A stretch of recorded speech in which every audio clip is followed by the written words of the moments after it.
Namaskar viewers, hello and welcome to Sansad TV. I'm Teena Jha, you're watching Perspective. Nepal is set to witness the dawn of a new political era. 35-year-old Balendra Shah, a rapper turned politician and former mayor of Kathmandu, is set to become the youngest prime minister of the Himalayan nation. His party, the Rajya Swatantra Party, is on course to win a landslide majority in parliament.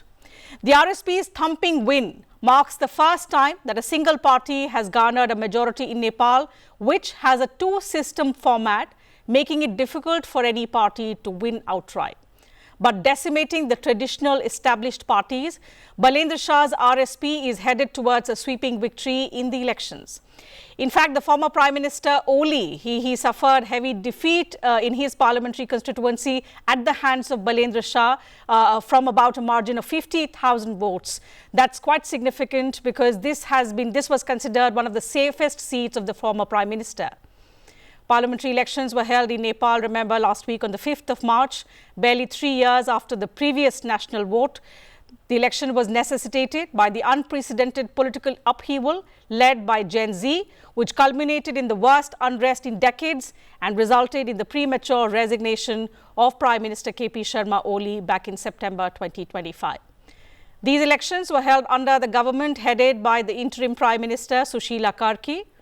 Following the voting, Prime Minister Narendra Modi congratulated the people and the government of Nepal on the successful and peaceful conduct of elections, describing it as a proud moment in Nepal's democratic journey. In fact, in a message that the Prime Minister shared on social media platform X, he said it was heartening to see the people of Nepal exercise their democratic rights with great enthusiasm. He said the successful elections marked a historic milestone for the neighboring nation.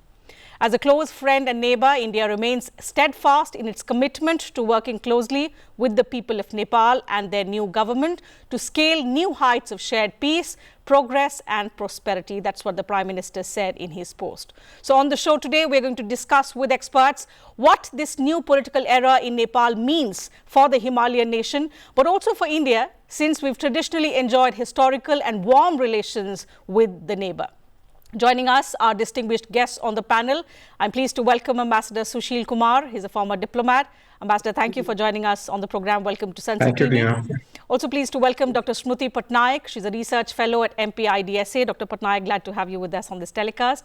And Professor Pratap Singh from the Department of International Politics, Banaras Hindu University. Professor, thank you for joining in. Welcome to the program. Professor Pattanaik, let's begin the program with your thoughts. The rise of Balendra Shah in Nepal and the decimation of established parties.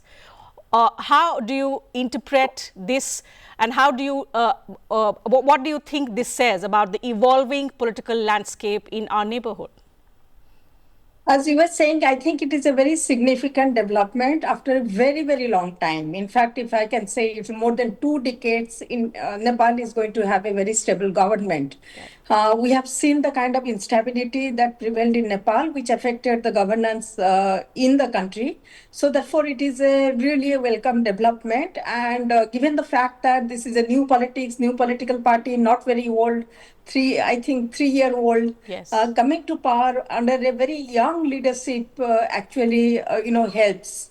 In terms of, because, he also embodies the youth aspiration in Nepal. We have seen the Gen Z revolution last year.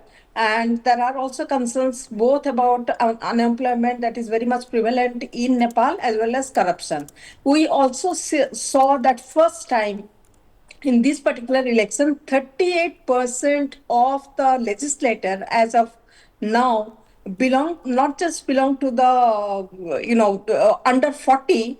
I think out of 59, 51 of them are from RSP.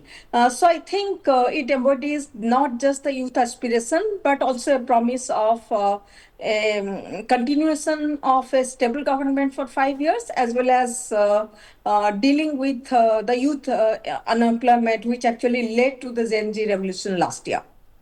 That's right. We'll also talk about how it means and what it means for India as well, since we are right in the neighborhood. Professor Singh, let me get in your thoughts as well. And taking on from the point that Dr. Pattanaik made about the frequent political instability. In fact, when I was reading, I was surprised to find out that 14 governments in Nepal since 2008, not one having completed their 5-year term. Do you think a decisive mandate now to one party, which is relatively young, a lot of its legislators who will now be going to parliament are under the age of 30. So greater stability, a youthful government, how do you see it affecting or positively impacting the governance in Nepal? Yes, it has been the tragedy for Nepal that it has the governance in Nepal has been characterized by political opportunism, instability, corruption, unemployment. In fact, the people of the Nepal were losing their faith in the democracy itself, and then there was a bias for bringing back the monarchy also. This was everything is new. The party itself, the Rashtriya Sandata party itself, was formed only 4 years back by Ravi Lamchane. He is also very young.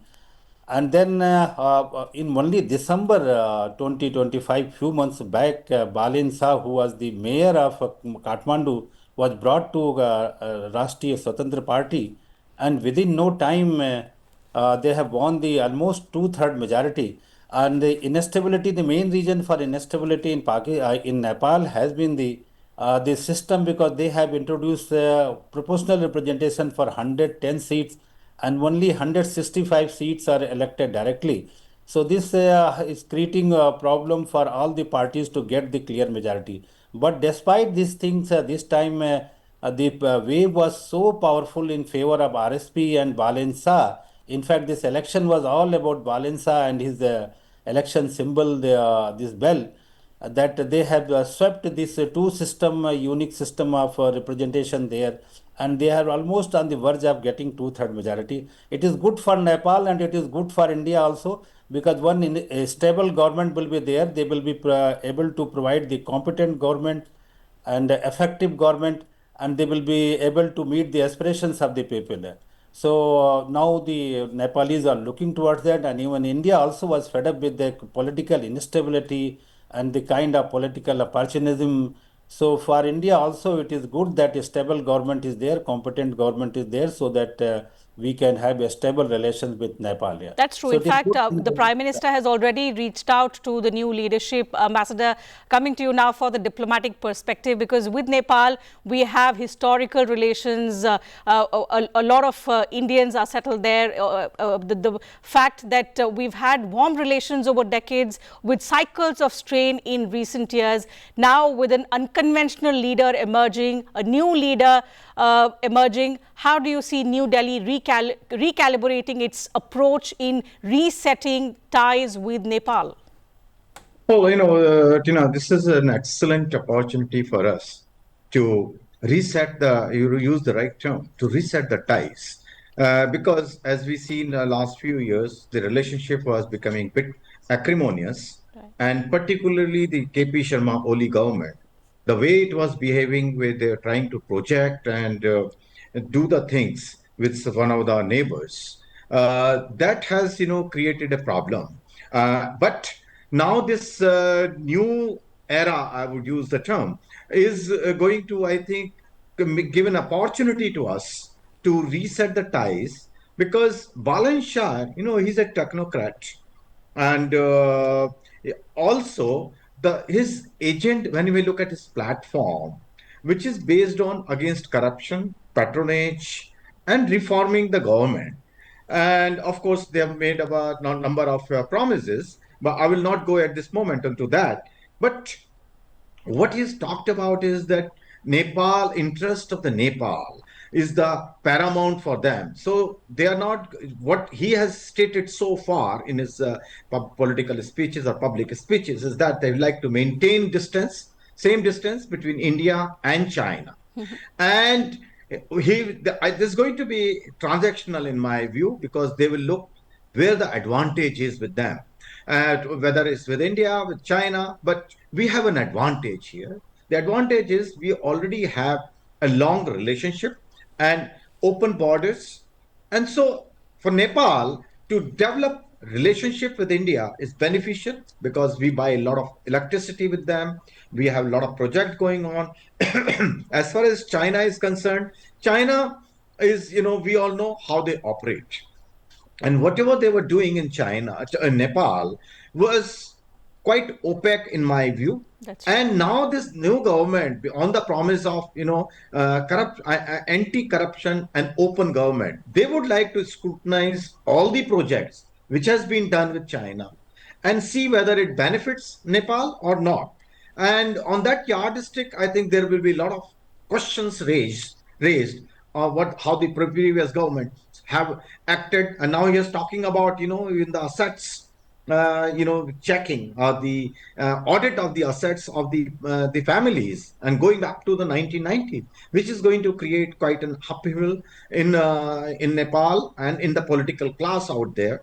But coming back to what India can do, I think we have to be here when we say that recalibrating. We have to also be careful that we do not overpromise, and the delivery of whatever promises are made, I think, is going to be very, very important for us, because this government has already promised, or I mean, this RSP, not the government, they've still not made a government, but this RSP has made a lot of promises, and the people of Nepal are looking forward to change in the system, and they will expect, these promises are kept, and which is going to be not an easy task for these people, for the RSP or Balin Shah is likely to be the prime minister, because the situation there is not very easy to at this moment. Economic conditions are bad, a lot of unemployment, government machinery is ineffective, and all, of course, the Gulf issue, this Iran-Israel war, is going to have an impact on the promises which are being made by this new by the RSP.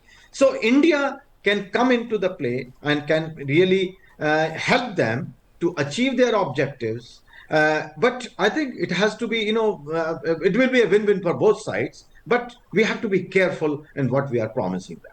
Absolutely, you're right. So while there will be huge expectations from the new government within the domestic front, but they have to also manage their relationship with China and Nepal. Professor Pattanaik, so as Ambassador rightly said, it's been a huge setback. The election results, the direction in which they are going, they reflect a huge setback for China, at least in terms of their strategy in Nepal, because for years they tried to stitch that coalition together and sort of present it as a pro-China government, pro-Beijing government.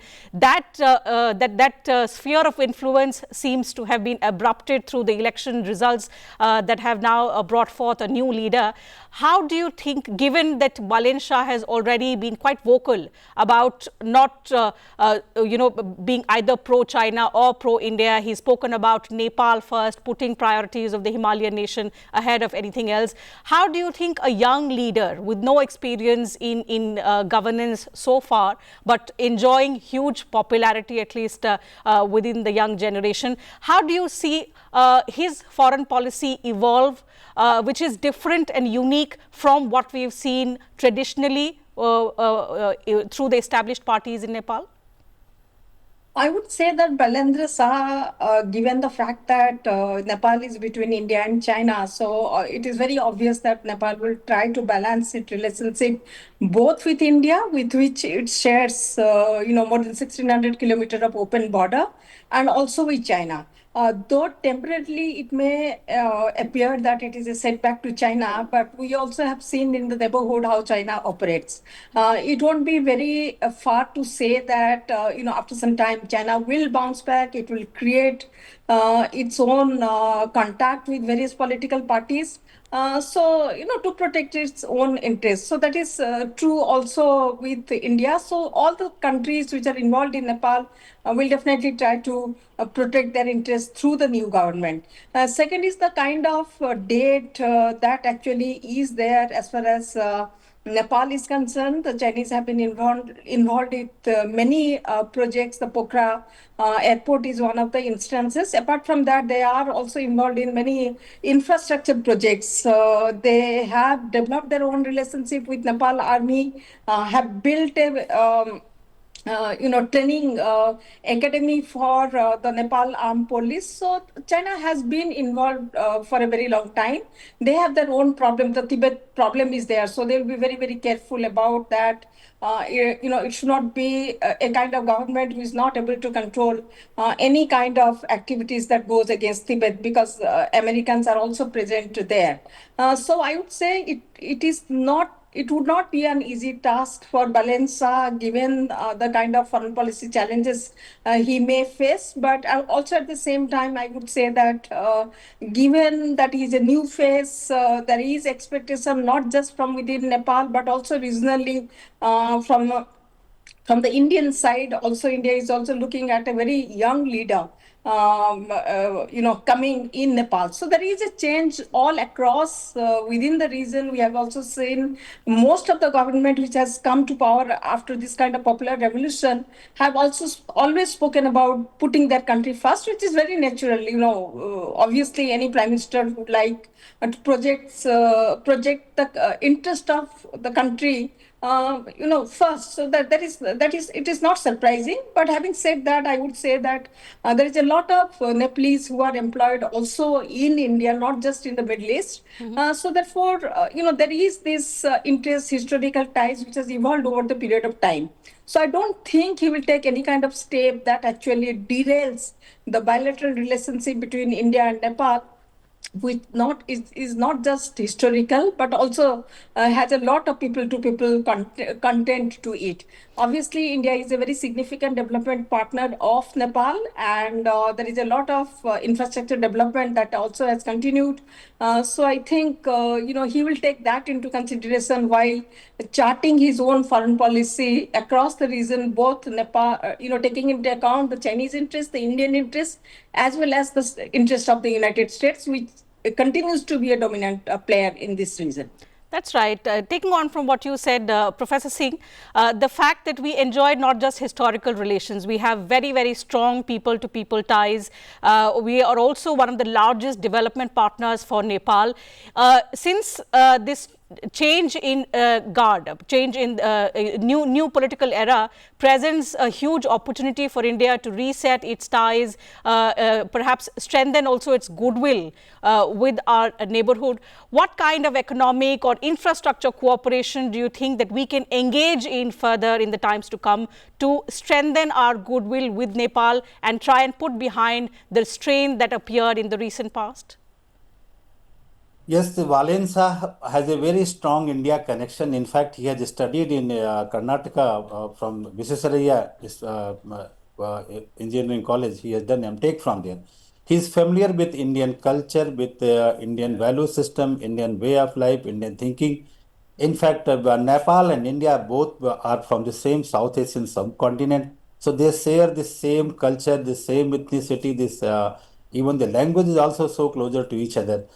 So, because of this proximity and familiarity with India, so there is a good prospect of Balansas, because he is starting from a clean slate, unlike this KP Sharma, Oli, and others. So, I'm pretty sure that he will work with the open mind, and he will have the good relations with India. And as far as China is concerned, definitely he will try to engage both the India as well as China, and they will want to have the mutually beneficial relations with both the neighbors. Nepal or any neighboring country is not in position to ignore either India or China. So same thing, Valensa will be doing the same thing.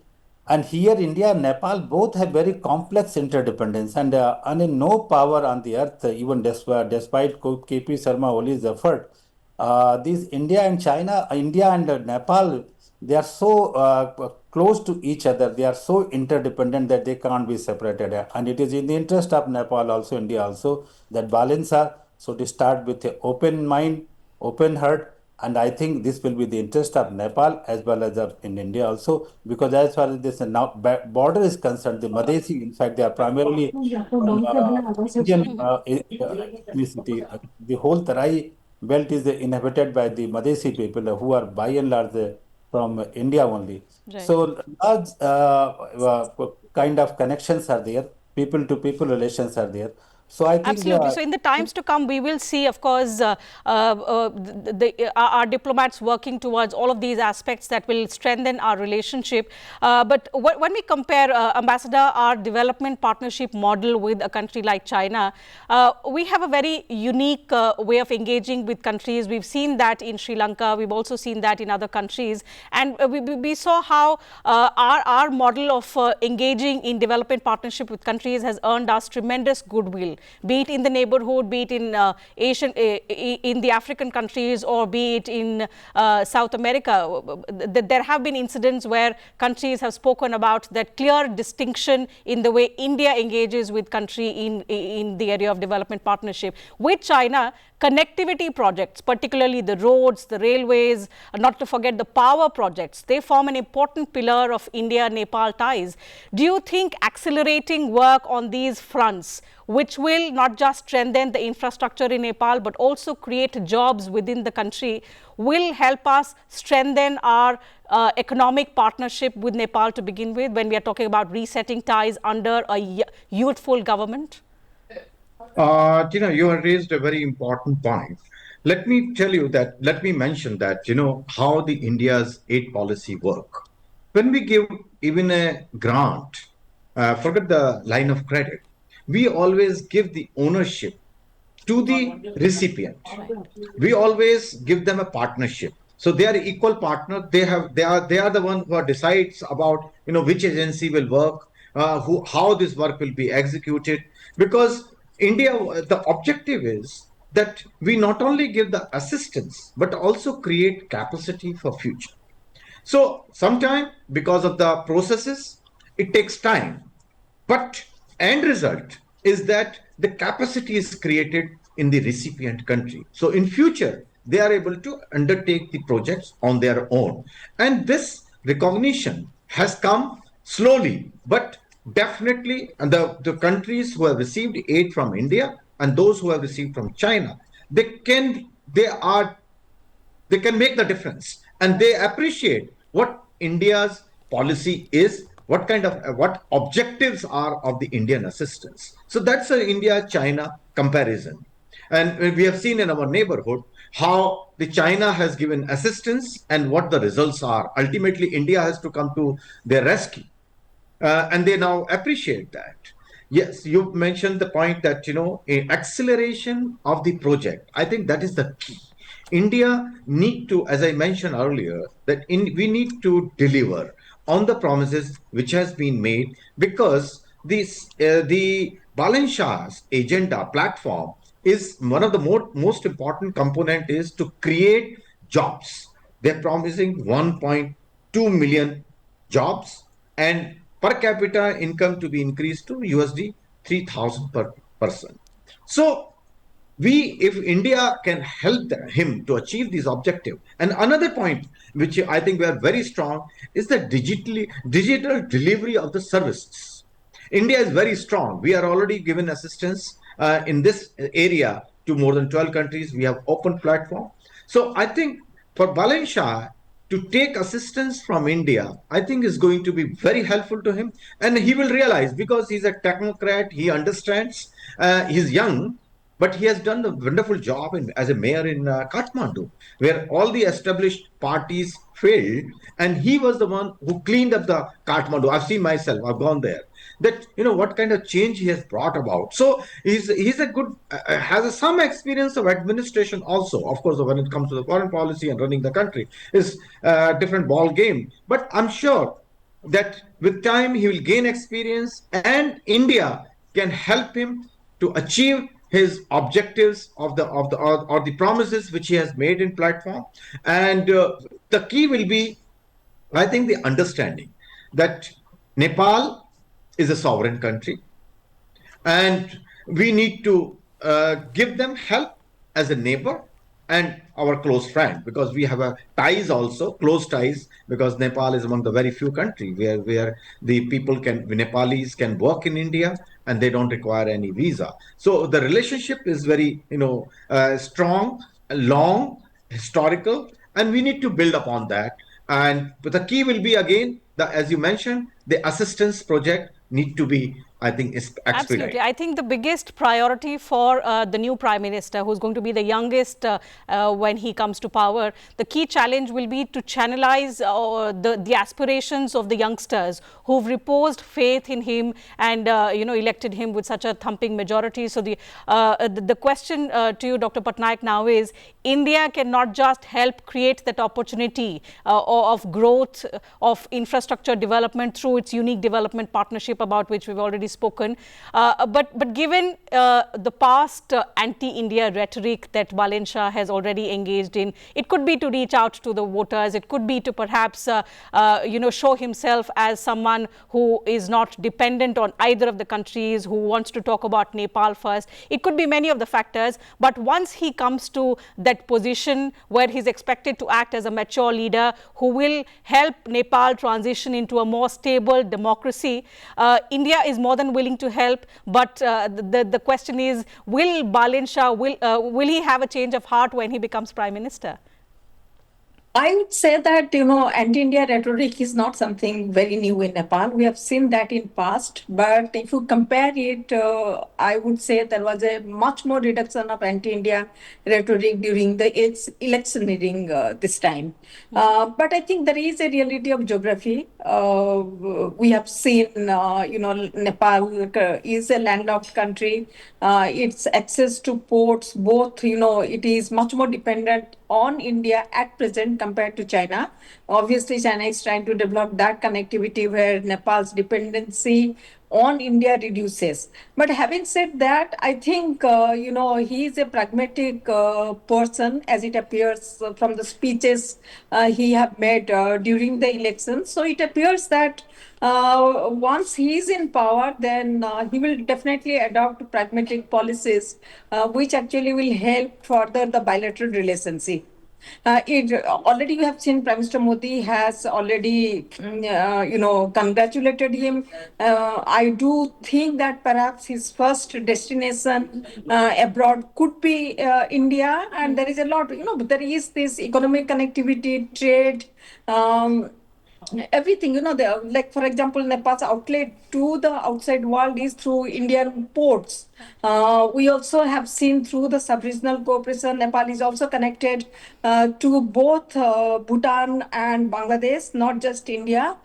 We also have seen Nepal has been able to sell 40 megawatt of its electricity through the cross-border connectivity that exists, electricity connectivity through the Indian territory. So therefore, India is extremely significant. So I would say not just the history, but also the economic and, the open border actually will determine Nepal's foreign policy towards India. And as a young Prime Minister, I don't think he will be oblivious to the geographical reality, to the economic reality, and also to the socio-cultural and political reality of Nepal. That's right. So Nepal is at the cusp of a political change. How this change will impact the future of the country and also its ties with India is something that we'll have to wait and watch in the next few months to come. Time allows us to take up only that much of the program. Thank you once again to all our panelists for joining in, sharing your thoughts, your views with us and our viewers. And to you viewers, thank you very much for your time as well.